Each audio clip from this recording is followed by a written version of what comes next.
Okay, while we're doing this, let me introduce Mark. As a Professor Mark Vicars, following 24 years of working in education in several countries with 15 of those in higher education, Mark has extensive international multi-sector experience of teaching and learning, embodied, blended, and online, as well as a solid track record of team and curriculum leadership.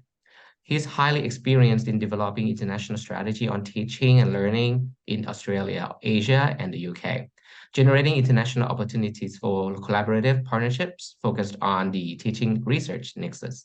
He has developed research affiliations and educational partnerships um, internationally to deliver educational workplace training and research. Mark's philosophy of praxis is underpinned by principles of social justice, and he has proven success in leadership in tertiary experience, educative context, and has substantial experience in providing quality and innovation in learning. As a scholar, researcher, and teacher, Marx enjoys working collaboratively in dynamic, creative environments.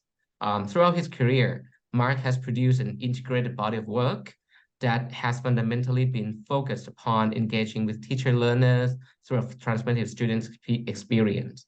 He was a past recipient of the Australian Learning and Teaching Council citation for pedagogical approaches that motivate, inspire, and support socially disadvantaged and culturally diverse students to overcome barriers to learning and to attain success. He is a past president of the Australian Association for Qualitative Research, AQR, and the founding member of the International Institute for Critical Pedagogy and Transformative Leadership.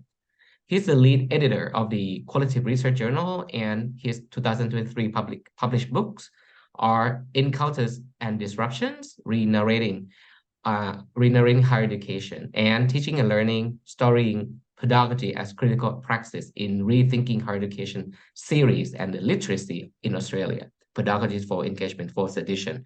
And today, Mark, we talk about the topic on LGBTQ methodology, which is, I think, very interesting. And I'm sure that a lot of you, or the audience, will really gain some new insights into this emerging topics in our society. Please welcome Mark.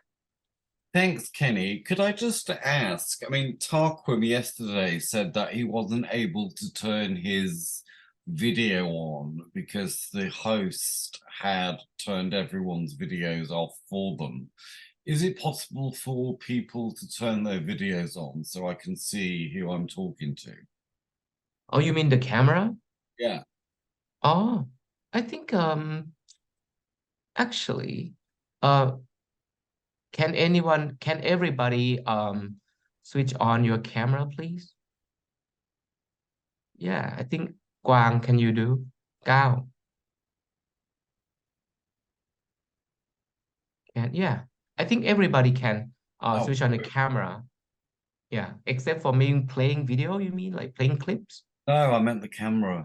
Maybe Yeah. Everyone actually can. Okay, so here we are again, happy as can be. There's Boyne with his new haircut, looking very attractive. And off we go. Now, I was in a school 3 weeks ago, and I was in the year 2 classroom. And this little boy came up to me and said, "Are you one of those alphabet people?" And I looked at him and I was slightly unsure what he meant. So I said, "What do you mean?" He said, "Do you know those alphabet people?" Now, considering it was a year 2 classroom and they were learning phonics, I thought maybe he was talking about Peter Pineapple or Annie Apple. And I said, "What do you mean by alphabet people?" He said, "Do you know those people that have got 2 mums or 2 dads? They're the alphabet people." I said, oh, are you asking if I'm gay? Yeah, the gay people. Are you one of the gay people? And as I left the school, I started to think about a conversation that I'd had just after I'd finished my PhD. And I was working with a group of universities in the UK. Cardiff was one, London Institute was another. And we had a project called the No Outsiders Project, which was going into year one classrooms with LGBTQ themed books and resources and materials. Because the research has indicated that by the time students get into year 7 or year 8, trying to change negative attitudes is too late. They're already formed. They're formed in primary school. So we came up with this project where we went into year 1 classrooms with gay and lesbian and trans and non-binary themed books. And we were bracing ourselves because we knew that as soon as this hit the newspapers, there was going to be a moral outpouring of outrage. And we were ready for it. What we were surprised about is that, yeah, we did get some outrage, usually from the right-wing Christian groups who we kind of expected. We didn't get any outrage from the parents or the grandparents or the relatives because they saw it not as an LGBTQI issue. They saw it as about an equity issue, about making learning spaces safe for everyone, not just straight people. And I think that shows a shift in a change, because there always has been sexual diversity. Yeah, we can go back in history and we can name historical figures that we knew were LGBTQI or trans. Yeah, there's a long list of it. If you want to go onto the Schools Out website, you will see the LGBT History Month, which celebrates famous figures from the past. Now, one of those I'm going to mention now is Alan Turing. Without Alan Turing, we wouldn't be doing this, because Alan Turing was a programmer in the Second World War that broke the Enigma code. And the Enigma code was the code that was being used by the Nazis to communicate information. And Alan Turing came up with the first computer that was able to decode the German code. 3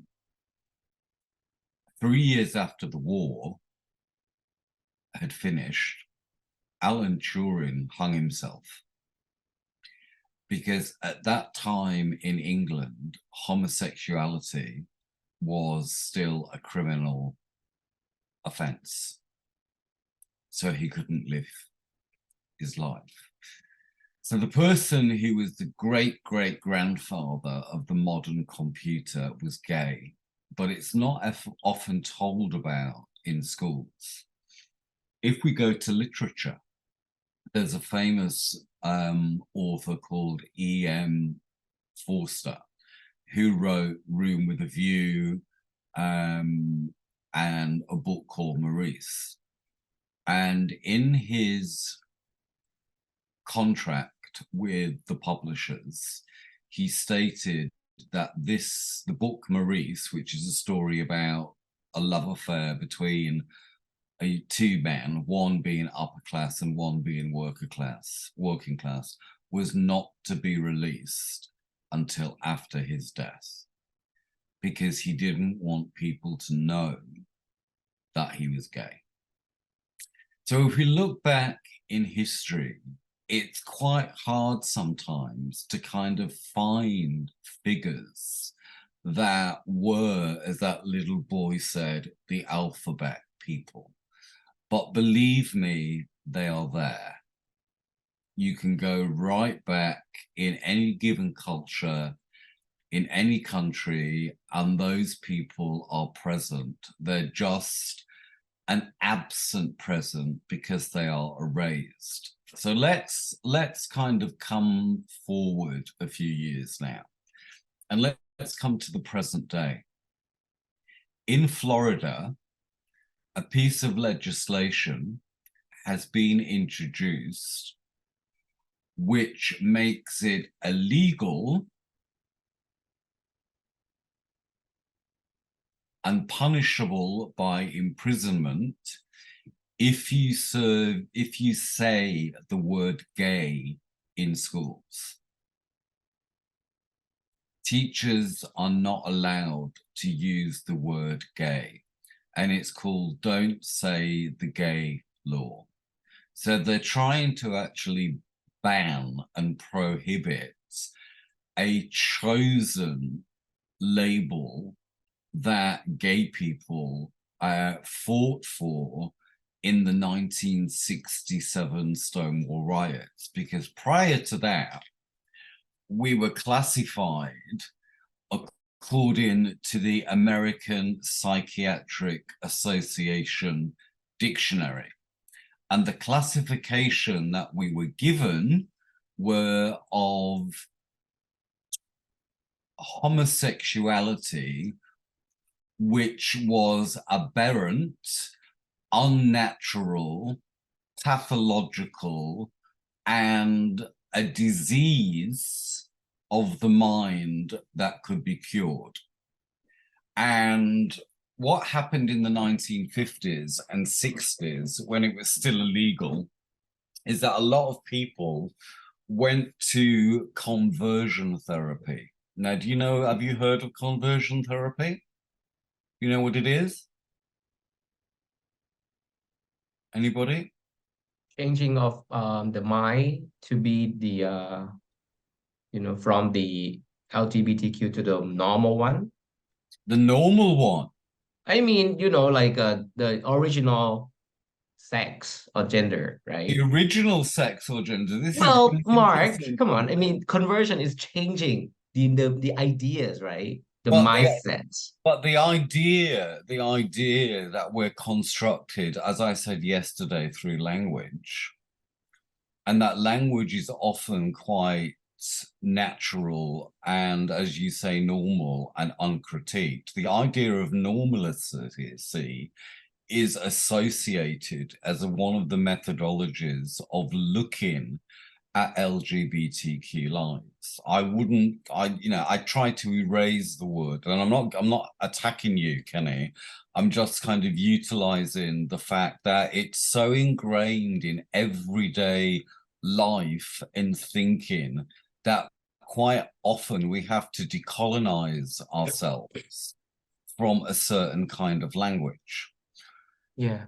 No, Mark. What I mean, I don't want to be mistaken. But what I mean is that, and that conversion group of the therapy, they might think of that particular concept. I don't know. I don't know. Do you know what actually happens in conversion therapy? No. Do you know what actually happens? No. Okay. So this was happening right up until, it's still happening now in some states in Australia and some states in America. Conversion therapy is legal. And what they do is they take children, and when I say children, I'm saying like teenagers who are maybe 14 or 15, and they take them into a room and they attach to their genitals electrodes. And then they show them a series of pictures. So let's imagine you're a young gay boy. You go into this room and you have electrodes attached to your penis and testicles. Then they show you an image of a naked woman. Maybe nothing happens. Then they show you an image of a naked man.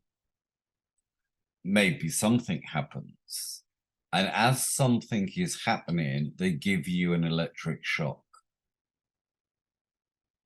So when your genitals respond to the images of the same gender, your genitals are then shocked with an electrical current.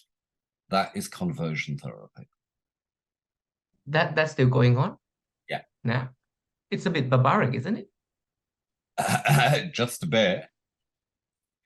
It wasn't till 1997, and I'll say it again, it wasn't till 1997 that in Australia, homosexuality was decriminalized in the last state.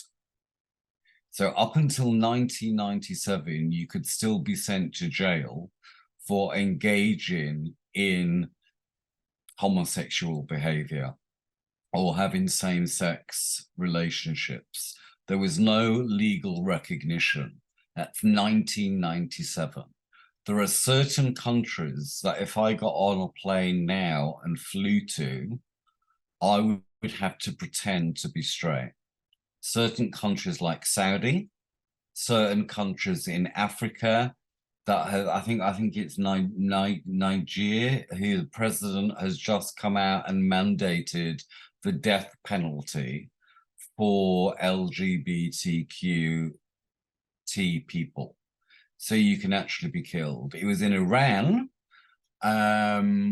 where what they used to do is if they found someone who was LGBTQI plus identified, there was a tower and they would take them up to the tower and then they would push them off the tower. And if they hadn't died in the fall, people would then stone them to death. So while there are certain countries that we can go to, there are still, I think there's 34 countries where homosexuality is still illegal. Yeah, you can't be gay there because if you are, you'll be put in prison. So point two is that, you know, where does that leave us? Because there has always been gender diversity. There's always been different labels and cultural meanings attached to who we are in the world. And gender and sexuality are cultural performances. Yeah. And here we bring in the work of Judith Butler. Have any of you heard of the work of Judith Butler? Judith Butler talks about performativity. Yeah. And performativity is a concept where, okay, she borrowed the concept of performativity from a linguist called J.L. Austin, who wrote a book called How to Do Things with Words. And J.L. Austin talked about performative utterances, utterances that make things. So let's imagine that Kwang was walking down the street. And I'm walking down the same street as Kwang, and I shout, "Stop, thief!" and point to Kwang. What does Kwang become?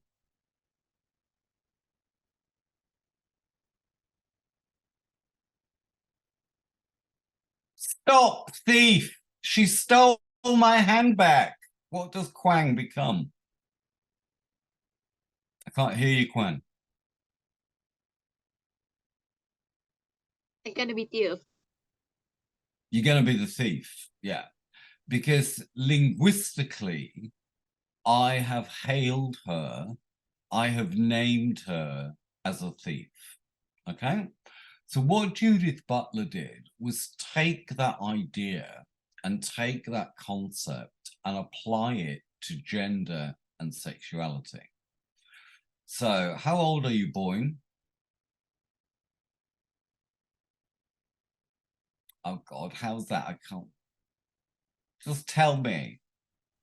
40. You're 40. Well, you're looking very good for 40, I must say. I wish I looked like you when I was 40.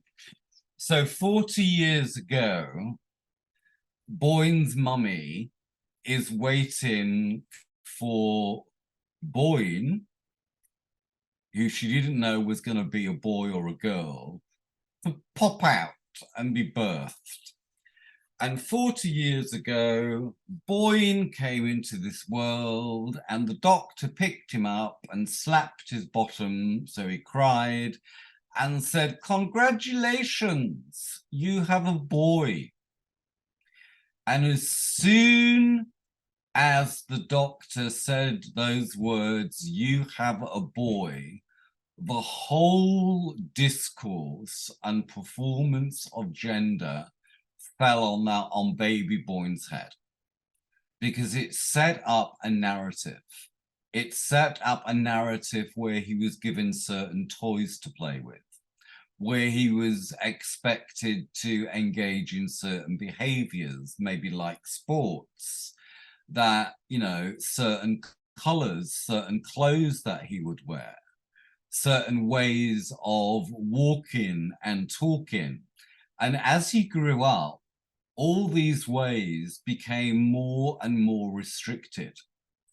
So when he was in secondary school, where to disobey those rules has consequences. And so what Judith Butler talked about was gender performativity, that we are born into a discourse where gender already exists, and we then become subjectified to it. And if you break the rules of gender, if you're a girl and you don't behave like a girl, or if you're a boy and you don't behave like a boy, then there are costly consequences. And this is where we get into homophobia. Does everyone understand what homophobia is?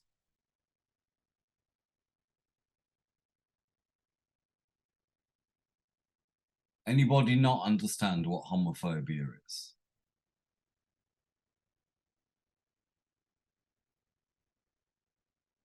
No one's talking to me. I'm doing all the talking.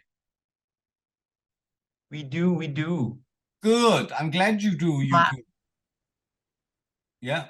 Mark, can I ask, are you going to present to show your slide or not now? Can't you see my slides? No, we see your screen. Oh God, I told you I was a technological. Hang on, I'm gonna. Yeah, I know what happened. Yeah. I thought it is some kind of like abstraction that you're trying to present as your No, that's I my just actual. know, I just know him, you know. Yeah. That's my actual computer screen because I'm disorganized. Now, where's my mouse? I'm gonna move you. Can you see my screen now? Yep. Now we can see your slide. Yeah. Sorry about that. perfectly. That was not. It's a good job you pointed it out because I thought everyone could see it. So we kind of get into homophobia. And so homophobia is often materialized in language. Again, we go back to language in terms of how people then become subject to discrimination. When I worked in Thailand, I worked at an international school, and there was a post-16 program in the school that I was working, which was on the top floor. And there was an elevator that used to go from floor 1 right up to floor 6. And because I'm essentially very fat and very lazy, I didn't like walking up. So I used to wait for the elevator. One particular day I'm waiting and there were 4 female students in the elevator, so I couldn't get in. So I said, you know, would you mind if one of you left the elevator and let me in? And they said, no, we're staying here. And I said, okay. I said, I'm a teacher here and I would like to use the elevator because I've got to go to a class. So I'm asking you, can one of you please leave the elevator? So after about a minute, one of these young people left the elevator and as she walked past me, called me Tut. And I was like, I didn't know that word. So when I got to my class of year 11, I said, can you tell me what the word Tut means, please? And they said, well, it refers to, at that point, the film Tootsie. And it was slang, it was vernacular, it was dismissive of someone who is being gay. So the word toot was a derogatory term that this young lady had called me because I'd asked her to just step out the lift. So homophobia is linguistic. Yeah, it's one of those things that happens in language. Words like that's so gay or, you know, normal are constructs that are linguistically made, but they become performative because they get enacted and re-enacted over and over and over and over again. And they're supported by institutions like schools, like universities, like the army, like hospitals, because the assumption is one that everybody is normal, that everybody is heterosexual. That's the starting point, yeah? And if you're not, then, as I said yesterday, you are the other. You become that which is cast out, that which is regarded as something unusual, as something different, as something marginal, as something not mainstream, as something that maybe is a threat, especially in education. Gay people for a long time were seen as being aligned with pedophiles. 4 months ago in Australia, a principal wrote a letter to the parents. And in that letter, he said, if your son or daughter identifies as LGBTQI, please remove them from your school, from this school. We will not be using students' preferred pronouns. This school uses the pronoun that the child was biologically assigned to at birth. That was a letter that was sent out in Australia in 2023. So if we kind of, you know, if I kind of think back upon my life and where I am, I'm thinking, well, you know, I'm 56, I'm a university professor, I'm relatively privileged, you know. I mean, if people call me queer or gay walking down the street, well, it's nothing new because I've been called it before. And it's like, it's true. Yes, I am.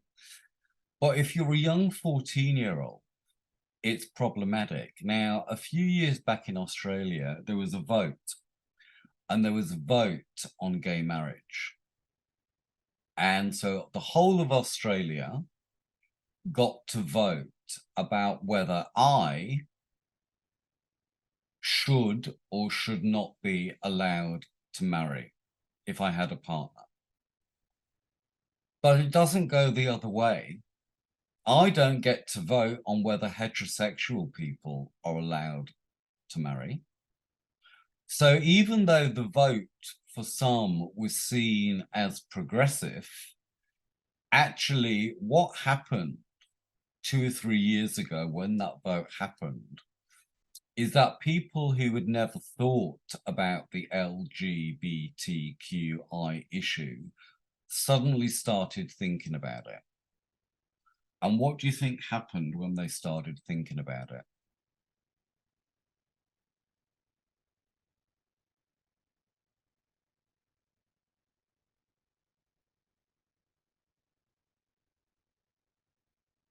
Any ideas?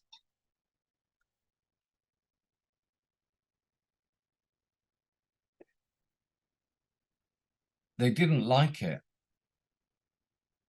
And so there was a backlash to the legislation that was supposedly affirming LGBTQ identities. And that backlash occurred mainly in the northern part of Australia, in Queensland, in Darwin, which have a reputation for being predominantly Anglo-Australian Christian evangelical. So if you was a young 14-year-old LGBTQ person, just living your life every day, then all of a sudden the whole country is talking about whether LGBT people should be allowed to marry. And that prompted an outpouring of hate speech. And so you're in a small town in the middle of nowhere and everyone is talking about these people and you're one of these people. So it kind of backfired, I think, because you know what? It wasn't about equality. Because I don't get to vote on whether Kenny can get married or not. It's just a given that he can.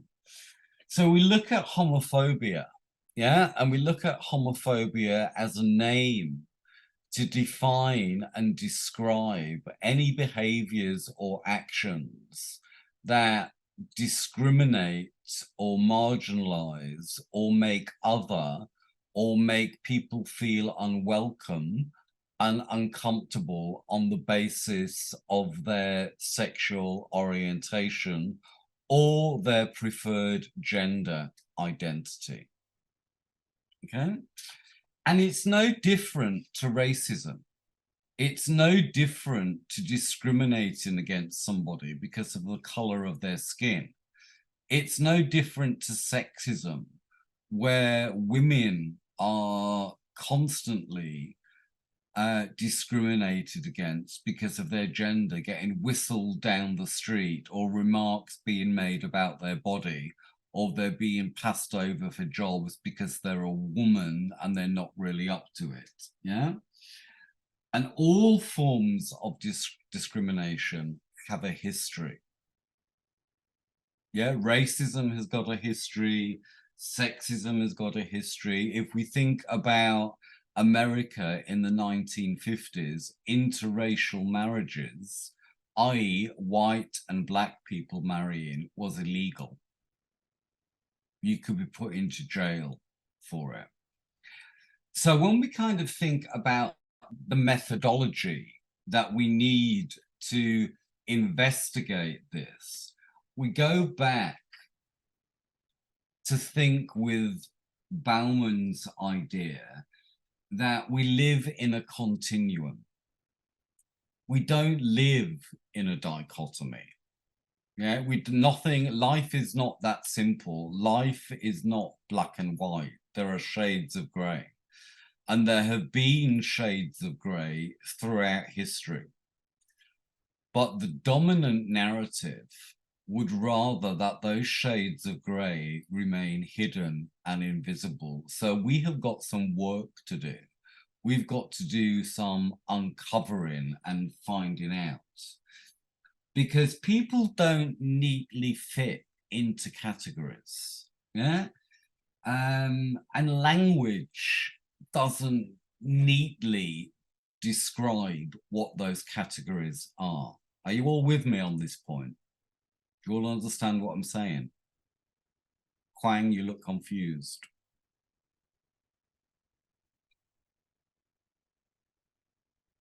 Put your voice on, Kwang, so I can hear you. I was talking to Ajahn Mark, but it's all right. I can follow. Yeah, so I'll give you an example. At my university now, everyone is putting their pronouns on their signature.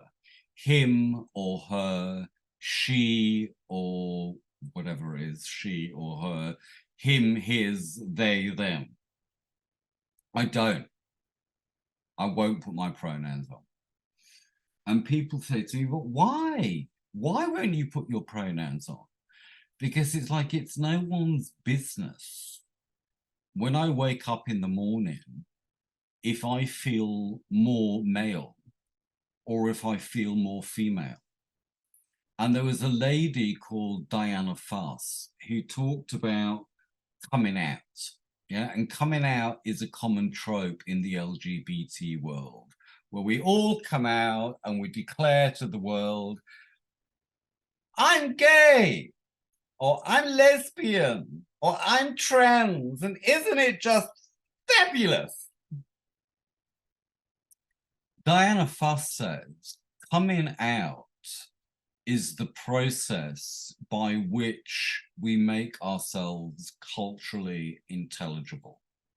It's a normalizing process, because by naming ourselves as LGBTQIA, SL, whatever, then we're making it easier for the dominant narrative, for the hegemonic narrative, for the power, for those people that power to say, you are not normal. You are the other. It's how we become seen and how it's become named. So going back to pronouns, I say, no, I'm not going to do it. I'm not going to put my pronoun on my signature because it's nobody's business but my own. If I wake up in the morning and I want to flounce around in my robe with my scarfy thing on, and when I say my scarfy thing, I have it here. Sometimes I wear my scarfy thing because I feel like a little bit of fabulosity in my life. Other times I don't. I'm much more butch, but that's my choice. So I will not be putting my pronouns on anything. So the other day, the dean, I had a conversation about the dean with a colleague, and my colleague said, well, what are you going to do if the university makes you put your pronoun on your signature? So I thought about it and I said, okay, my preferred pronoun is Your Majesty, because I'm a queen and queens are addressed as Your Majesty. That's my preferred pronoun. So if you want to address me, you can address me as Your Majesty Mark. My choice. And the person looked at me and said, are you serious? And I said, too damn right I am.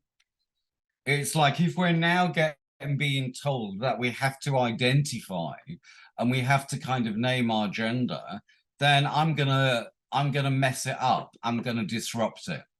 And that's what kind of queer theory does. Queer theory, which emerged in the late 1980s at a conference on sexualities by a lady called Teresa de Laurentiis, who coined the term, started to think about the language and behavior and how we define sexuality, and started to break these down into categories. So identity, what do you call yourself? Yeah. Do you call yourself a man, a woman, a gay man, a lesbian woman, a trans man, a trans woman, an intersex man, an intersex woman? Behavior. what you actually do sexually. One of my PhD supervisors said it's all about the plumbing. And I said, what do you mean? She said, well, it's about what plumbing you like. It's as simple as that. Which is one way, but it's also about the emotional preferences that you have, the kind of intimacies that you're able to form with same sex or with non-same sex. It's about culture. Yeah. And Judith Butler says social exclusion is not a place where one chooses to hang out. So a lot of young people pretend, and I'm not talking about Thailand here, because Thailand is very different, because it was never colonized by the British with its Judeo-Christian ideology. And in Buddhism, there is no prohibition, as far as I know, around same-sex relationships. But it's also about your fantasy. It's about what you imagine. And all these things are what Kinsey, who was a Scientologist in America, used to define the Kinsey scale. Now, on the Kinsey scale, you answer all these questions and you get a score of 1 being completely homosexual or 10 being completely heterosexual, with varying degrees in the middle. And what Kinsey found out is that the majority of people are somewhere in the middle. So sexuality is not binary. Sexuality is fluid and gender is fluid. And that brings us on to thinking about the influences that gender and sexuality are subject to. And yesterday I talked about the rhizome.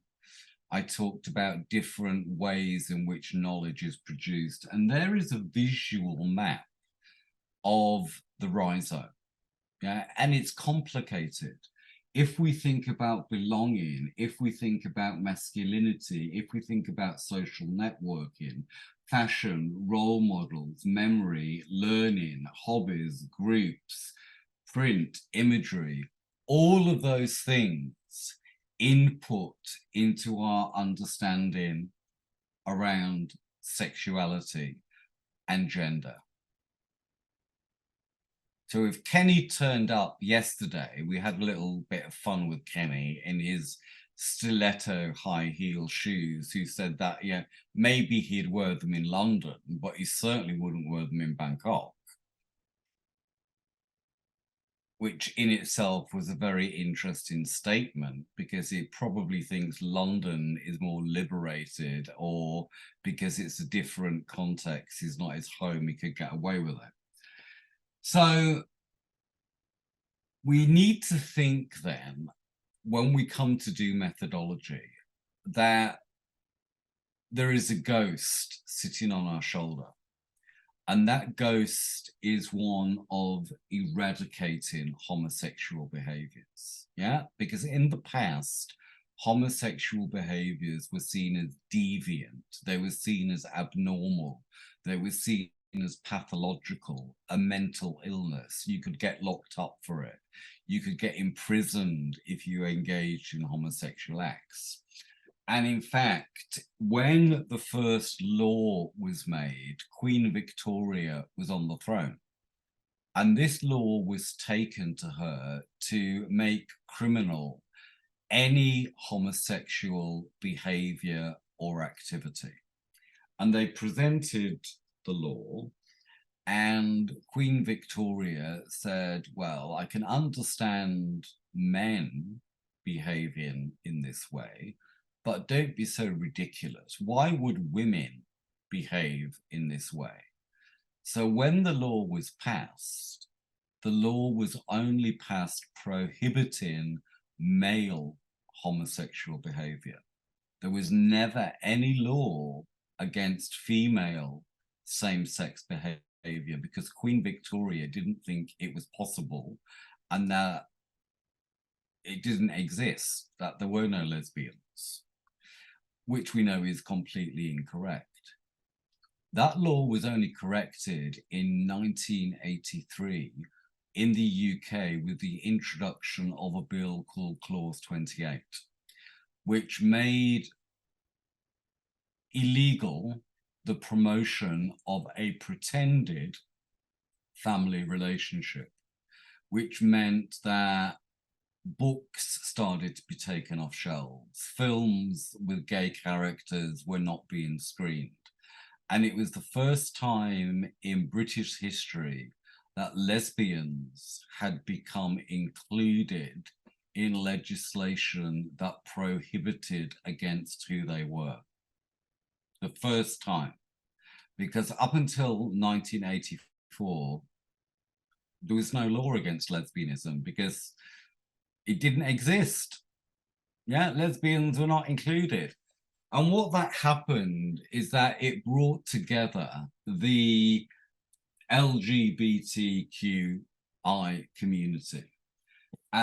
Because the Victorian legacy was one of, I'm looking for my, was one of looking through the lens of medicine, something to be studied. Here we have a homosexual. Let's look at the homosexual. How does the homosexual behave? What does the homosexual do? How does the homosexual talk and walk? Yeah. So we became objects of a medicalizing gaze.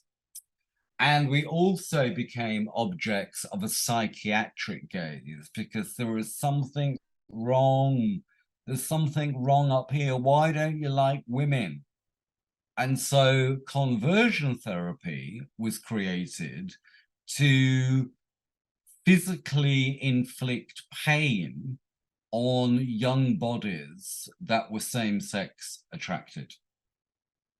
So far, the methodologies that we've looked at is one of policy. We've looked at legislative policy. We've also looked at how certain discourses such as science, such as medicine, such as psychiatry, situated and viewed us.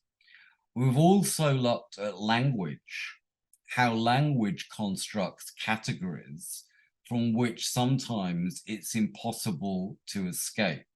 So there is a linguistic order there. There is a cultural order there.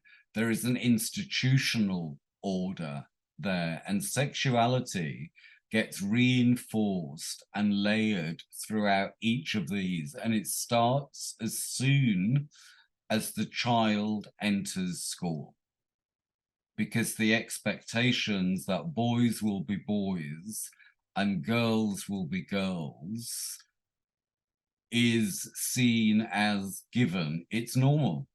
Why would a little boy start acting like a little girl? When I was working in Thailand, we had teacher-parent interviews.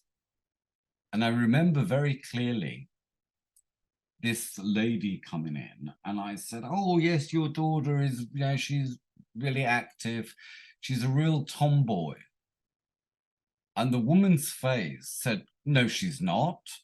What do you mean? I didn't understand that in Thailand, the nickname or the slang for a lesbian is Tom. I didn't know that, because in the UK, a tomboy is just a little girl who likes climbing trees and doing stuff like boys does. It's got nothing to do with sexuality. And this woman was actually quite annoyed that I had described her child as tomboy. So we kind of start thinking then from a verb to a noun, because in the 1800s and in the 1900s, you might be surprised to hear there was no such thing as a homosexual. We didn't exist. Yeah. But what did exist were homosexual behaviors. Yeah, so you could engage in homosexual behaviors which were punishable, but there was no such category for being homosexual. So anybody who could engage in same-sex relations could be prosecuted. It was only much later that the verb, the doing, the actual sexual act, the intimate act, the relationship act, became transposed into being. So behavior, sodomy, androgyny, hermaphrodism, instead of being something that everybody could be, became narrowed down and connected to an identity. So for the first time in history, around about the late 1900s, we had the construction and the production of the homosexual as a subject that behaved in certain ways, lived certain lives, wore certain clothes, did certain things with their body. And they became visible, and they became an object, and they became subject to legal, medical, psychiatric discourse. Yeah, so prior to that, it was just behavior, which anyone could do. Then you became a thing. So it's really interesting when Foucault identified that. So we get into the kind of modern, contemporary, demedicalized conceptual framework, where we need to look at the work of Krafft Ebing, who is an Australian professor who did a lot of work in the field of psychiatry. And Krafft Ebing published a book that was called Psychopathia Sexualis.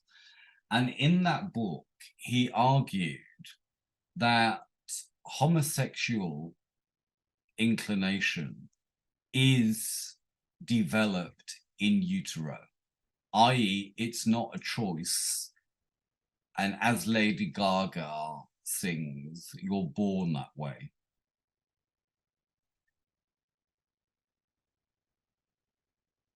More recent research has indicated that Krafft Ebing was onto something, because research has been done on families where there are gay children, and there is an increased likelihood, if there is a family of 3, that the last child or the second child will be gay, because it's linked to the hormone that is used in the womb. And if that hormone gets used up with the first baby and is not there in the second baby or the third baby, then that produces a homosexual inclination. So Krafft Ebing was actually onto something around the kind of biological. Then, still saying in Germany, we had Magnus Hirschfeld. And Hirschfeld combined science with empirical behavior. And he was almost like in a golden age in Germany before the Nazis took over, which was a very decadent, very permissive, very open society to the idea of gender fluidity and different sexualities. Then Hitler came to power, and Hitler closed down Magnus Hirschfeld's work and burnt all the books and all the papers and all the documents and all the records that he had collected. Around that time, Alfred Kinsey in 1949 published the Kinsey scale that I've just spoken about, which characterized people as totally homosexual or totally heterosexual, with a scale in between. And what he found was that most people were on the scale. Yeah, some people were completely, but the majority of people, to varying degrees, were on the scale and how it made itself material. Now, Freud had looked at sexual orientation before this and had said it's completely normal. It's completely normal. But it wasn't until a professor and a psychiatrist called Evelyn Hooker in 1957 who looked into the mental health of gay men came to the conclusion that as a clinical pathological identity, we don't exist because it's not clinical, it's pathological.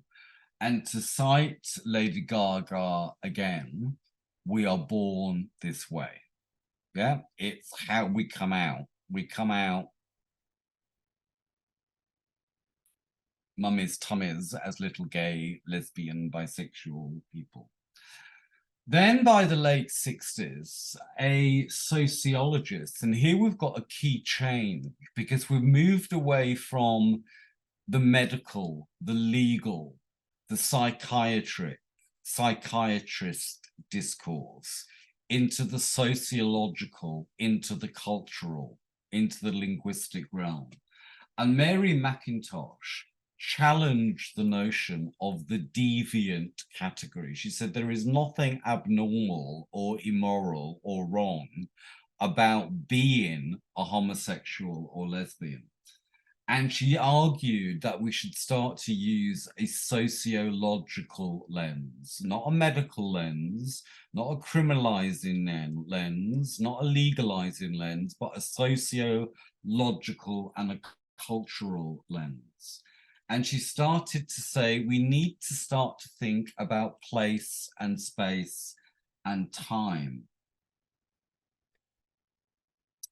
So the shift away from the medical condition towards a much more socio-cultural understanding was highlighted in 1968 by the Stonewall riots. And for those of you that don't know the Stonewall riots, the Stonewall Bar was a gay bar that was run by the mafia in New York. And they used to pay off the police because it was illegal. It was still illegal to be gay then. And every so often the police would raid this gay bar and they would arrest the people who were in it. Quite often, a lot of the people who were in it were married with families, with children, and their names would be in the paper and they would lose their jobs and they would lose their families. However, on this particular night, which was the night that Judy Garland died, the police decided to raise the Stonewall Inn. And the Black and the trans and the Latino and the non-gender and the queer said, not tonight. You're not doing this to us tonight. And they fought back. And soon the word got round and everyone went to the Stonewall Inn and it became a riot. And it's often seen as the birth or the starting point of gay liberation. And it moved a shift from being looked at as an object to being thought about as a person with agency who was able to not be criminalized, not be seen as deviant, or to use Kenny's words, we're just as normal as everybody else. Yeah. So the Stonewall riots positioned a new paradigm. It positioned a new way of thinking about sexuality, which was the socio-psychological model of authentic selfhood. Then the notion of authenticity, of being true to yourself, of being able to articulate your inner feelings on the outside. And Diana Foss wrote a really good book called Inside Out. Yeah, being able to be open, being able to be who you are. And in England, the start of the gay liberation movement involved people like Ken Plummer, who was the sociologist. And Ken applied the lens and wrote a book called Telling Sexual Stories. So he went to interview communities and he got people to tell their life stories of what it meant for them to be LGBTQ growing up in the 40s and the 50s and the 60s and the 70s. And this departure from the medical model made it much more easier for us as academics to start writing about LGBT lives through the lens of queer theory and through the concepts of heteronormativity and the paradigms of socio-cultural, socio-psychological inquiry. And so we have certain tropes, we have certain things which are associated with LGBTQ lives. And one of those is coming out the closet. Yeah, we're kind of expected to come out the closet. And I've spoken about that before, because coming out the closet means, again, I mean, you could argue it's a very binary construction that, you know, because for those of us that have come out the closet, it's almost impossible for us to go back in. You can't go back in the closet once you've come out because people say, hang on a minute, you just said you was gay. Now you're saying you're not. What are you? So we still have that very binary, rigid dichotomy between, if you're coming out, fine, but this is what you are. So the notion of sexual orientation is still fixed. The notion of sexual fluidity and bisexuality or polysexuality is still a much more complex concept for people to understand. You know, it's okay to be gay, but if you're gay and you like women and it's the ands that become problematic. Make up your mind, put on the badge, march in the parade, and we'll love you. Yeah? But if you don't tell us who you are, if you don't come out, if you don't make it really clear for us, then you're the problem. So part of this is not our work as LGBTQ people. It's not our work to make other people's understandings of our lives simple. I don't have to explain myself to anybody. You know, I don't owe anybody an explanation. So the work that we do is asking other people to interrogate their own social locations. And I talked about privilege yesterday, yeah, and different kinds of privileges. White, able-bodied, heterosexual men are at the top of the tree. They have the most privilege. If you're a Black, lesbian, disabled person, you are at the bottom of the tree because you have the least privilege. Men have more privilege than women. Straight men have more privilege than gay men in society and in culture. Yeah. So people need to think about their locations, where they're coming from. And in the middle of the 90s, there was a theorist called Crenshaw. And Crenshaw came up with the concept of intersectionality. Yeah, and intersectionality is really important because what Crenshaw's work proved is that we are never just one thing. We are many things.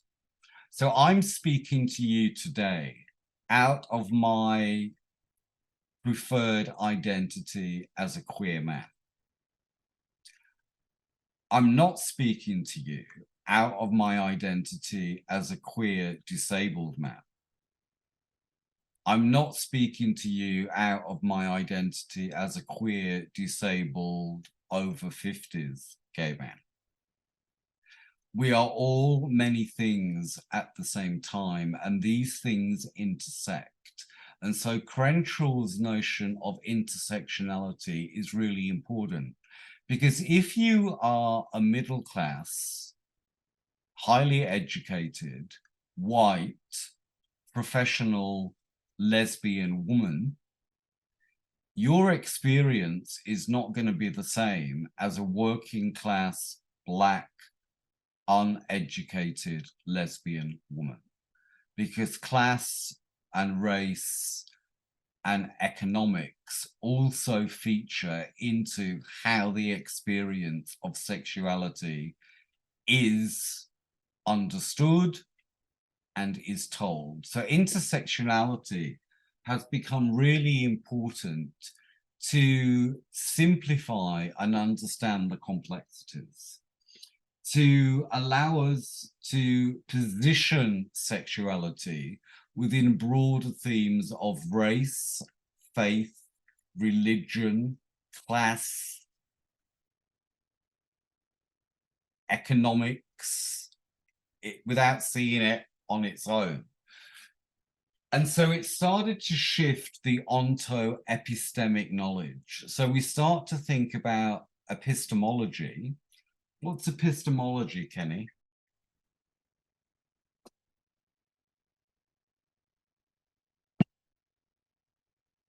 How you go about finding the truth?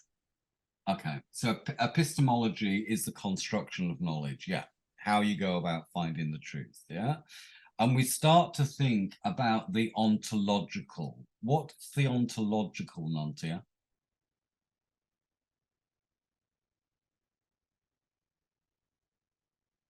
It's the, I don't know, it's the existing of the, I mean, the concept of the existence of the truth. Okay, ontology goes back to Heidegger's notion of design. And design is about being in the world. So our ontological view is one of a social reality. So you walk through the world as a lesbian woman, I walk through the world as a gay man, Kenny walks through the world in his fabulous sparkly stilettos, and we're not quite sure how Kenny is walking through the world, yeah? But that's our ontology, yeah? So we now start to think about the relationship between being in the world as a knowledge producing agent. So we now start to think, and we came to a little bit of this yesterday, we start to think with the body. We start to think about the somatic and corporeal knowledges as opposed to the cerebral intellectual. We start to think about the sensorium. Yeah, if my mouse was working, I'll go on to the next page. And the sensorium challenges the discourses of normalization. Now, do you understand what I mean when I say the sensorium? Would you like me to explain what the sensorium is? Okay. Please. So here I have Kenny. Yeah, and if I was there with you, I could do it a lot better than if I was on Zoom. If I took a feather and I gently traced it down Kenny's face, into his neck, down the curve of his back, what would you feel like, Kenny? Goosebump. Huh? It's your back. Feeling goosebump? You feel goosebumps, but it's quite nice, isn't it? It's quite nice to have a feather gently trace down your back towards your bottom. Yeah?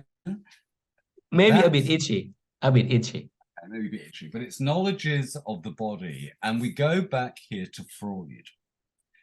And what Freud talked about, and Boyne will know this better than anybody else because he's a linguist, is that when babies are born, there are 5 stages that they go through. What are those stages called, Boyne? Do you know? Okay. They're called the psychosexual stages of development. Yeah. And the baby has to successfully navigate each stage. And it starts off with the oral stage, which is suck in, feed in.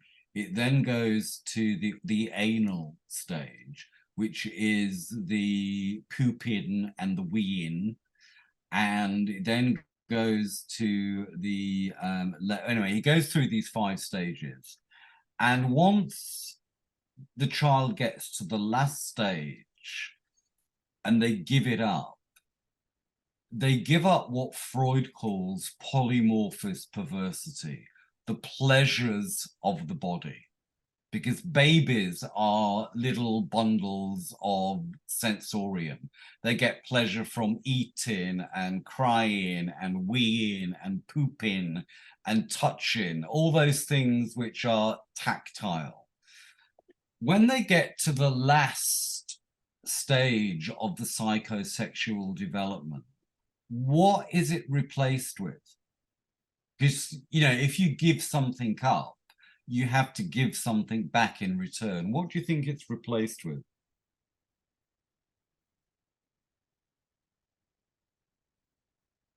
Any ideas?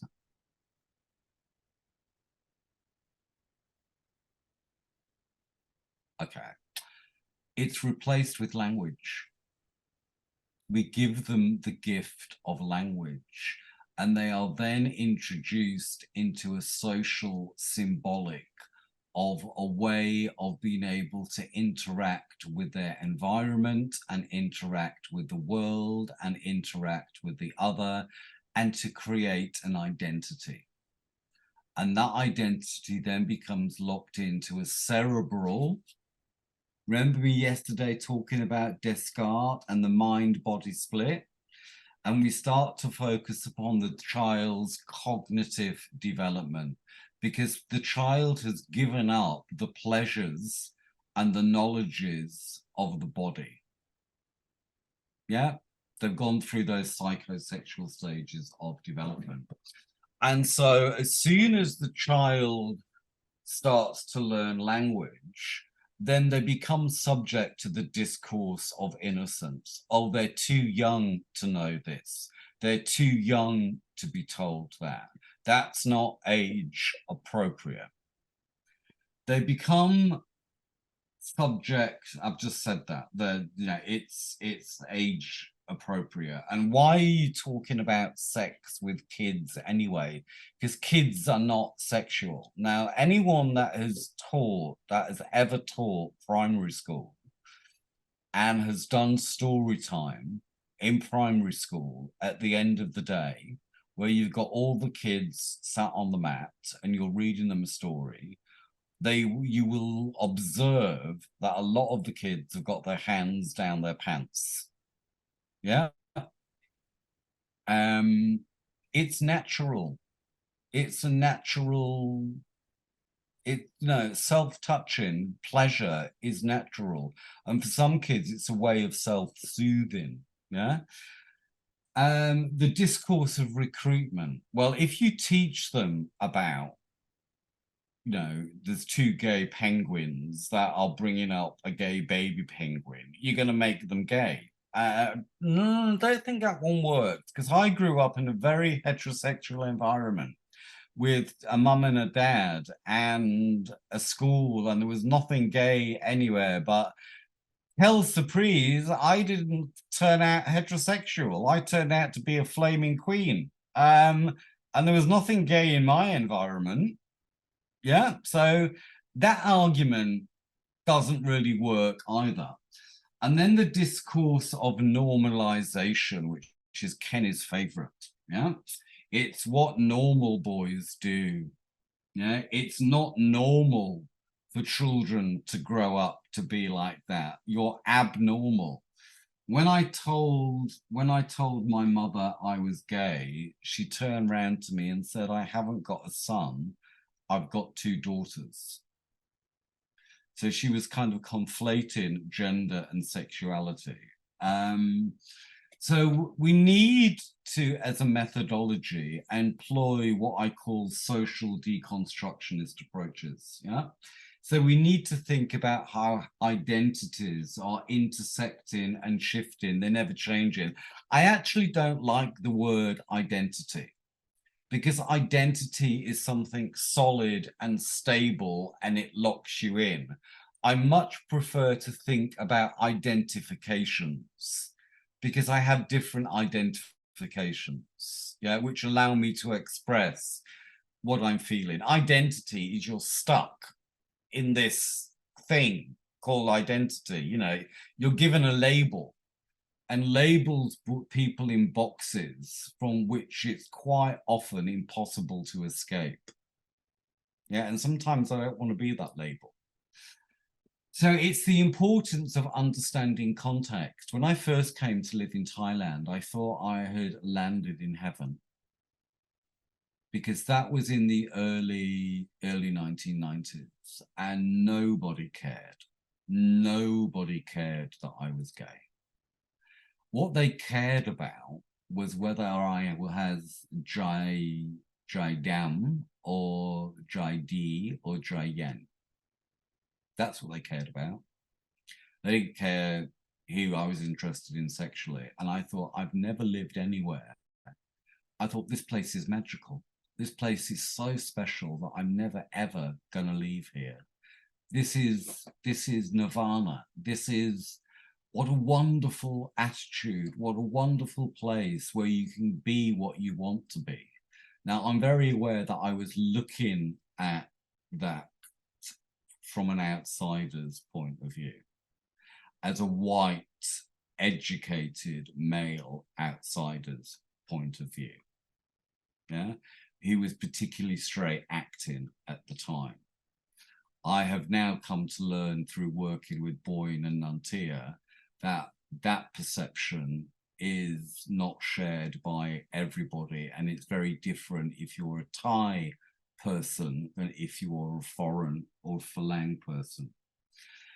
But I still believe that identities and communities are actively constructed and shifting. Yeah, I mean, I joke about the LGBT, because when I was growing up, that's what it was. It was LGB. Then T was added, LGBT.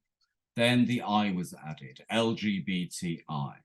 Then the Q was added, LGBTIQ. Then the 2S was added, so it's LGBTIQ2S. Then the P was added, LGBTQI2SP. Then the A was added, LGBTQ2SPA. And it's like, why don't we say the whole alphabet? Because at this rate, it's like, I'm forgetting which bit is what bit and where this bit goes into that bit. And it's just like, let's just get away with it. Let's just do away with it. Because, you know, LGBTQIS2, I've forgotten already. I've forgotten, you know, and I'm a gay man, and even I forget. So that poor little boy at the beginning was right when he asked me, are you one of the alphabet people? Because to him, we are the alphabet people. We're the LGBTQI2SPA plus, whatever's going to come next. And so now we've moved to kind of insider accounts, where first person narratives, where a lot of my work is located, and it speaks to belonging to many worlds. It speaks about belonging to different languages. And what I mean in different languages is that pre-1967 in England, it was legal to be gay. And so there was a language created called Polari. Have any of you heard of Polari? So if you were a speaker of Polari, so let's imagine I'm walking down the street and Kenny's walking down the street. And we both stop in front of a shop to look in the window. And I say to Kenny, "Oh, Vada, Omi Pajoni, Alex, Cod Lally Drags, Bonafide." Do you understand what I just said? Oh, Vada. Some words. Oh, Vada. Cod Lally Drags. Drags. I know drags. What do you think drags are? Drags. It's gay queen No, performing no. gay queen. I don't know. No. Oh, Drag Vada. is men wearing women's clothes. We're talking about a language that was a subcultural language that was created by gay men. So Uvada means look. Omi Poloni, look at that homosexual. Cod Lally Drags, he's got nice legs. Oh, Bona fide, honestly, that's the truth. So if I'm outside the shop and I'm talking to Kenny and I'm saying, "Oh, Vada, Oma Poloni Ajax, Cod Lally Drags, bona fide," and Kenny says back to me, "Bona fide, Oma Poloni, Cod Lally Drags, oh, Vada," I know that Kenny is what? gay. Gay. If Kenny just goes, I know Kenny is... This is a secret code, isn't it? It's a secret code, and it's called Polari. And there's Polari. a book called The Lost Language. The Lost Language by, I think it's by Paul somebody, who chronicles the history of the linguistic history of the queer subculture, which was used in Polari. So Polari was used, if you dropped a Polari word into a sentence and someone acknowledged it and recognized it, then you knew that they were gay. Because remember, it was illegal to be gay. So the language had to be coded. It's about... in Thai language, we also have this we call Lu language. Yeah. Lu, ภาษา Lu. So we speak with multiple languages. It's also about the idea of having more than one home. Yeah, which goes to the notion that, you know, when I lived in Thailand, my other home was Soi 4. My other home was Soi 2. Yeah, that's where I felt safe. That's where I felt I belonged. That's where there was my community. So where was I to be found on a Friday and Saturday night? Down Soi 4 or dancing in Soi 2 at DJ station. Because they were my people. That's where I felt, that was my home. It's also about learning to navigate and negotiate between the gay world and the straight world. Yeah, and it's a constant series. And there's a man called Chauncey who talks about passing as straight, pretending to be straight acting. Yeah. Whenever I see people who define themselves as straight acting, I think, well, why? It's no fun being straight acting. You need to be fabulous and out there and telling everybody how wonderful you are and dress. Where's my boa? And dressing up in boas and making life a little bit more exciting and less drab than what it is. That's what we're here for to do. That's what I'm here for to do. So it's always been not quite what others expect us to be.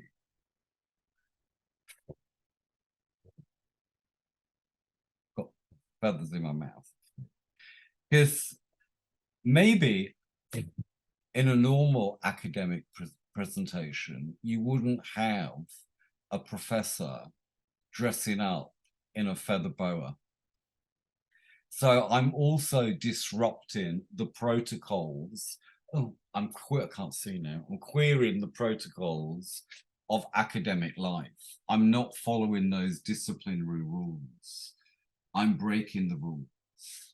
And it's about unclassifiability. It's about ambiguity. It's about uncertainness. Yeah. And it's about thinking about social power and control. Well, I don't really do social power and control very well, as none to your nose. I don't really follow rules very well, as none to your nose. I take an attitude that rules are for the wisdom of the wise, no, the guidance of the wise and the discipline of fools. If there is a rule, my immediate reaction is, how can I break it? How can I get around it? Because I don't like them. So we think about access, yeah, and I've got a lot of access. I'm old, which gives me access. I'm a professor, which gives me access. I'm white. I'm an English speaker. But, you know, do I work out of those positions? I don't. I work out of my otherness. I claim my otherness as an identity, because it's a way in which I get to understand how I am made to fit in or not belong. Yeah. And so we have to, at some point, and this goes back to Crenshaw's work on intersectionality, look at the differences. Look at the differences within a group. Look at the relationships between class, gender, geographical location. It's very different to be a gay man in Bangkok than it is to be a gay man in Kamphampet or Korat. Yeah, it's not the same. We have to think about connecting marginalities. We're always marginal, but then we might have more. So we might have a disability. We might not have much education. We might be black. We might be female. We might be old. All these intersect. And so then we come to this notion, and I particularly left this slide blank, where we talk about heteronormativity. Yeah, and heteronormativity are all those rules, all those behaviors, all those social cultural understandings, which says this is right, that is wrong. And the reason why I've left it blank is because quite often we encounter heteronormativity in the everyday as a common occurrence. It becomes invisible. We can't see it. It's often called common sense. It's often said, well, we've always done it like that. Why would we change it? So you can't see heteronormativity. You can't name it easily. You have to look for it, and you have to look for it in specific ways. And you can look for it in policy. You can look for it in language. You can look for it in entertainment. You can look for it in culture. You can look for it in representation. And all these require different methodologies, different ways of understanding the relationship between the self and the world. And I'm going to stop now because I don't want to speak to all the time. I want to leave some time for discussions and questions.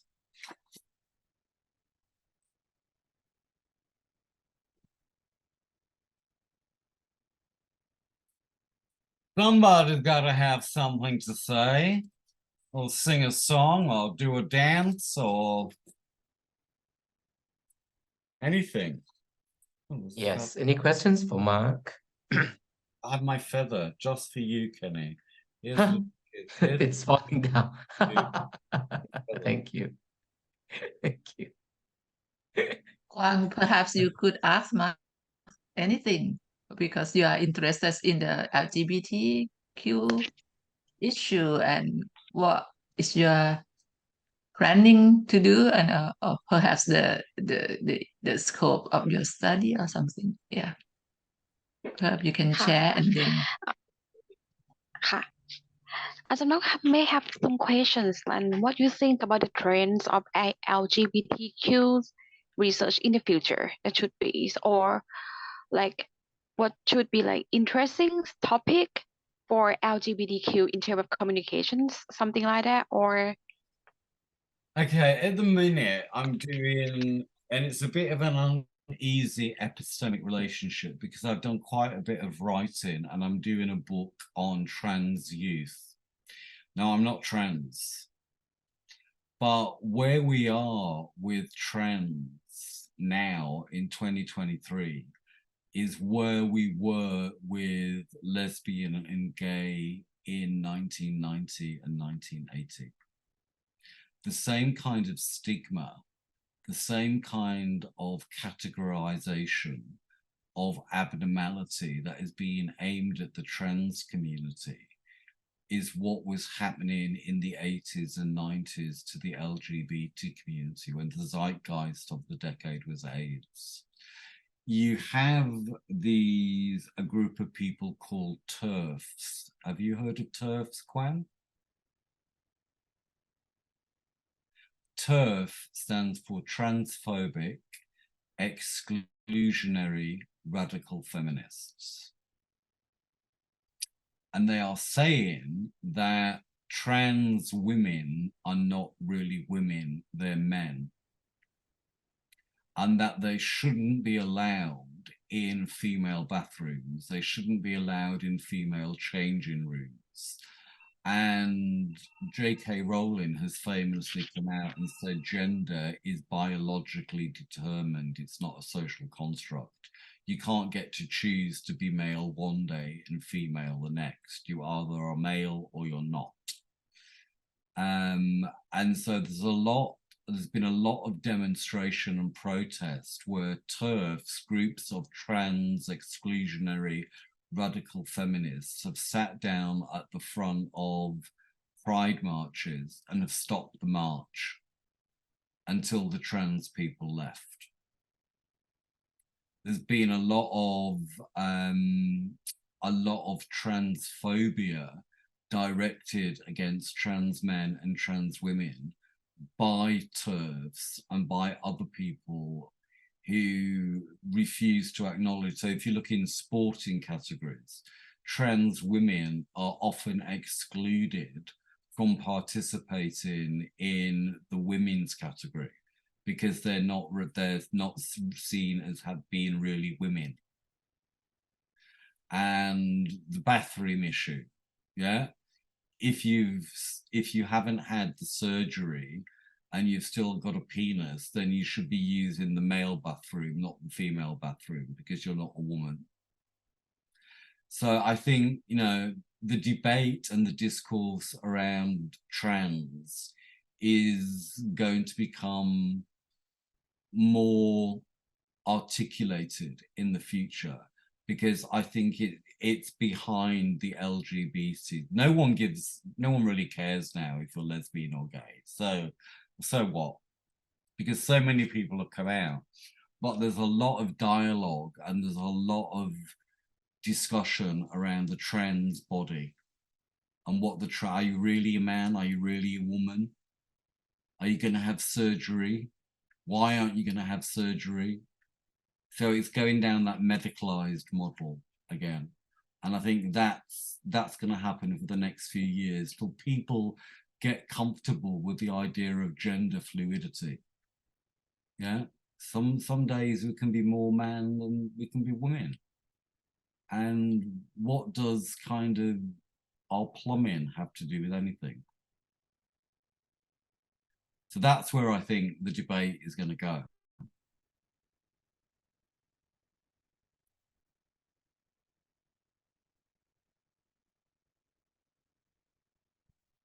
Any other questions?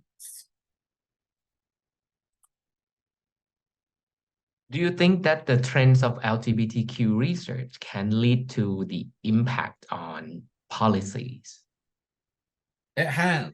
It has. I mean, if you kind of look back at what happened in the UK in kind of Clause 28, and it was the first time in history that lesbians and gay men came together to work together. Because before that, there was the gay men and there was the lesbians, and the two worlds didn't collide. When Clause 28 happened in the UK, we came together because we were both being targeted with the same piece of legislation. In New York, when the AIDS crisis hit and ACT UP and Queer Nation was formed, it was the lesbians that were going round with food, looking after the gay men who had been disowned by their families. So it was in that point of crisis that we came together as a one community to speak with one voice, and that was in response to both legislation and both as a response to a lack of action by the American government, who refused to acknowledge that AIDS actually existed until 5 years after, and only when it started to be seen in the heterosexual community. Because you know what? It doesn't matter. It's only the fags that are dying. What do you think about Thailand, though, in terms of when you say that Thailand is quite open to I have to be varieties very of... careful. I have to be very careful what I say about Thailand, because my reading of Thailand is that of a white, English-speaking foreigner who's an academic and has got lots of privilege. So how people respond to me is not how they're going to respond if I was a Thai person in Korat working in a community. It's going to be very, very different. Yeah, because Thailand still, I would say, a relatively patriarchal society. So when this I would agree with you. I would agree with you. I mean, I kind of said to Nancy the last time that I was in Thailand, I was amazed at how many lesbians I was seeing. It's like all of a sudden, all the lesbians in Thailand have decided to come out and go shopping in Central. And it was like, because when I lived there in the early 90s, you didn't see any. It was just gay men. And then it's like, this is fabulous. All these women walking around holding hands and being affectionate in public. It's like, good on you, go for it. It was very male dominated. You know, you would have thought when I lived in Thailand that there weren't any lesbians. Now it's completely different and things are moving forward. So, you know, everything shifts, everything changes, everything is in a constant state of flux. We don't know what's coming next, but we need to be because at the moment there are quite an emerging trends of the media in terms of Y series that kind of open up more spaces for all these LGBTQs, and that kind of... I think in Thailand, and this is just a educated guess, I would say from my experience, the working classes in Thailand really don't have an issue with whether you're gay or not. The middle classes do. They care quite a lot about whether you're fitting in or whether you're not fitting in. The upper classes, it's okay to be gay, but just don't be too gay. just, you know, if you're hyso and you're gay, just, you know, just play it down a little bit. So when I was in Thailand, you know, my boyfriend was a working class, just come out of the army, soldier from Korat.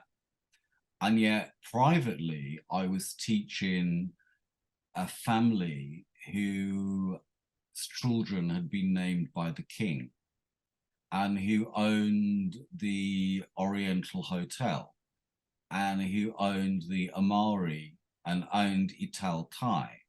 And they had a boat. And one year they said, would you like to come on our boat with Princess Sirintur?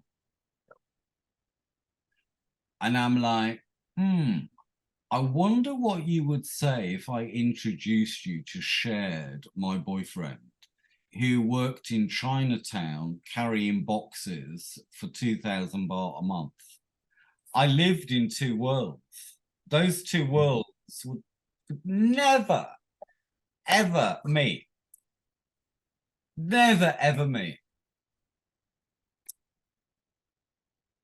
And with my, you know, with that family, they knew I was gay, but it was fine because I was the teacher. I was an educator.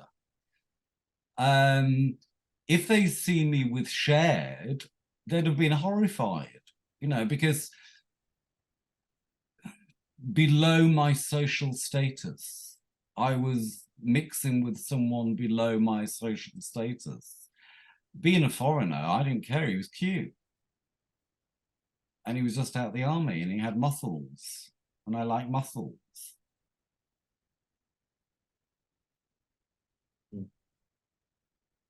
But that's an example, you know, how people kind of get locked in to kind of certain ways of being and behaving based on their class. So I think in Thailand, looking at the intersections of high so, low so, and middle so would be really interesting in getting insider accounts of kind of experiences. And I think you would find that the most tolerance is in the working class communities, and those people who have very little.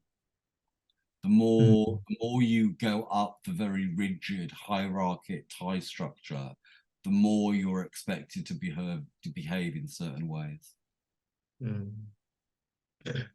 So you see this kind of a gap in the in research in terms of socioeconomic status and LGBTQ. I mean, I'm doing some writing with Boyne and Nuntia around the concept of fan snubbing, which draws on the Japanese influence of yaoi manga and how, as a cultural capital, bromances are used within mainstream Thai as a selling point. That's a chapter that we're kind of doing together. Then we're also going to do another chapter looking at the film Crazy Rich Asians on matriarch masculinities and porous masculinity. So the idea that masculinity is porous, it's shifting, it's fluid, depending on social context and in relation to who you are being masculine or male with. That makes sense. Yeah. Some our audience want to have the slides like today and yesterday. Do you mind sharing them? Yeah, sure. I mean, I think Nanti has got them anyway, so you can share away. Yeah, Ping, can you post it in the chat or something? I'm going to stop sharing my screen. Yeah, I can post it in the chat. Just a minute. Yeah, I'll try. Yeah, sure. Yeah. So are there other questions from the floor? Anybody? Actually, when we talk about LGBTQ theories or methodologies, do you think it's only applied with the LGBTQ? Can we actually apply with other concepts that share this kind of This is where we get into interdisciplinarity. So a lot of my work is interdisciplinary or transdisciplinary. I draw on the work of W.B. Du Bois and Frantz Fanon, who are critical race theorists. I look at the work of Homi Bhabha and Arjun Appadurai, who talks about space and place. Yeah. Don't just look at gender and sexuality writers. I look at the work of Lauren Ballon, who talks about optimism and hope. I look at the work of theorists who look at the relationship between shame and pride and corporeality and sensuality. So much of my work in queer theory moves across different disciplines. I play with psychology. Yeah, I play with ideas. I think with theory, and I engage the notion of the bricolage. That one, you know, the itinerant worker who uses the bits and pieces of everyday life to make meaning. I will not be confined or bound by a disciplinary regime of knowledge production. But that's because if I had to put my flag in the sand and say where I'm coming from a queering position. And that queering position is deliberately challenging hegemonic discourses and rules. Yeah, someone once said to me, well, what theory do you use? So I said, well, the best way to describe me is that I'm a theoretical slut. I'm promiscuous. I'm theoretically promiscuous. I will play with any theory I fancy with. I will not be told otherwise. So I'm a bit of a slutty theoretical person.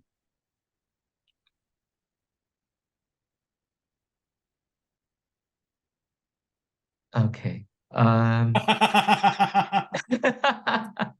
it doesn't know takes me what time to to say digest. after that.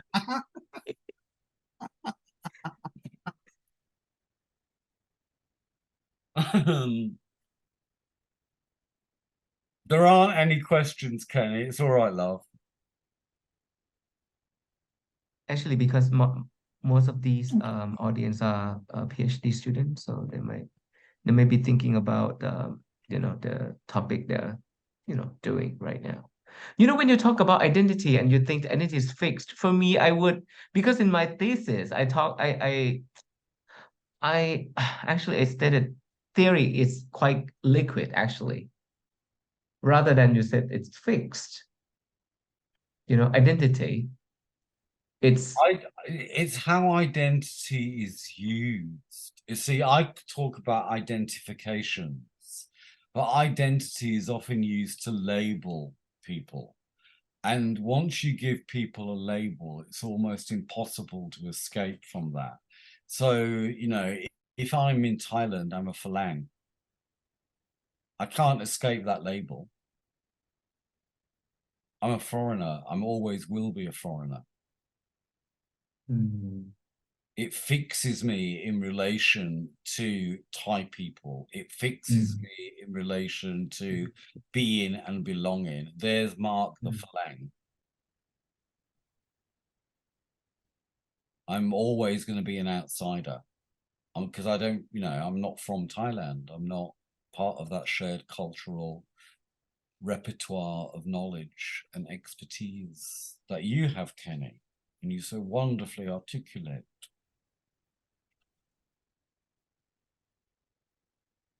Can you upload the one yesterday, the PowerPoint?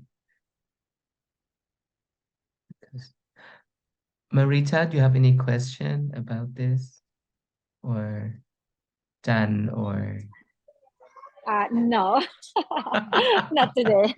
I am interested in looking into the slides because I think it's very interesting. I want to have a deeper look, closer look into it.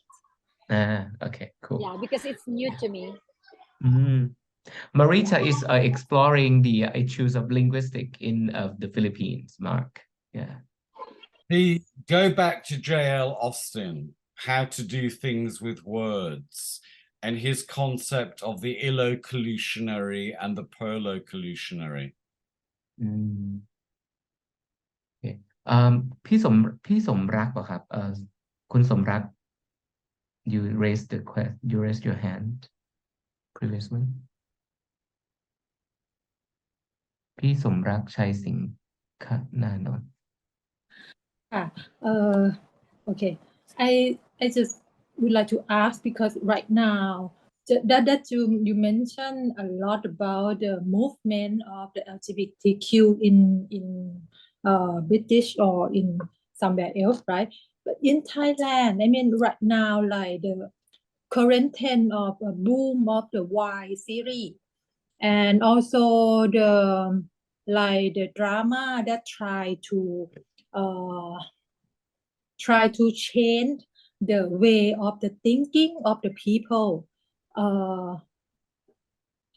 to accept about the LGBTQ more in terms of the social status and their family, especially their family, toward their family. So I'm not quite sure that for the methodology to research about this movement, Okay, which is so totally different from UK because it's in the media.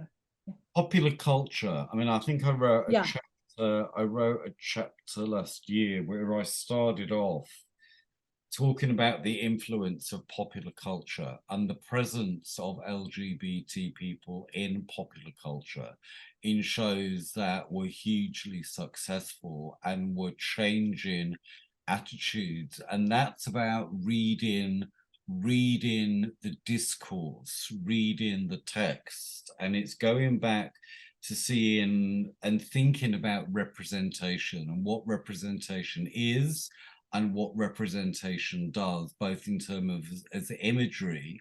And so for a TV show, I would then do a semiotic analysis. I would go back to semiotics. If that answers your question. Semiotic, right?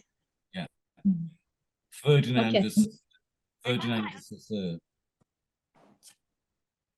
Now I'm going to have to go because I have got another class. I've got a class starting at 3 o'clock. Oh, okay. Thank you. I have to teach, otherwise I'm going to get into trouble. Right, Mark. So thank you very much on behalf of RILCA and Link program. We are very happy to have you again, and we wish you, happy as always. And we hope that you will come here